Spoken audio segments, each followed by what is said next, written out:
So I'm using the CI Tools window door schedule, and I've got a lot of internal doors. Now I do want to collect doors as well, because I've actually named my exterior doors. So that's my garage door, that's my external door to the decking. So I've already put those on there. I've got a front door down here somewhere. I think that's my front door, that's W01. So I've got some doors that I want, but not all doors. So CI Tools, Doors and Windows, Schedule Manager. I'm going to add a filter. This is the filter area here. What I can do is I can edit the filter. Let's add a filter here. So I want the element or code. I want the ID starts with the letter W.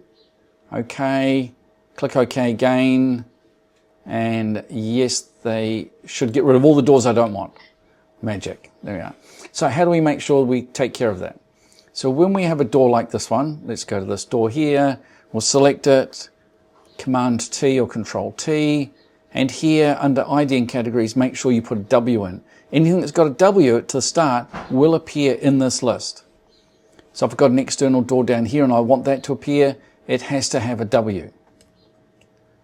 So those have got W's, this one's got a W, and so on. So all of these windows and doors will be collected by my window schedule and will appear here in my window schedule. And it's gotten rid of all of my internal doors.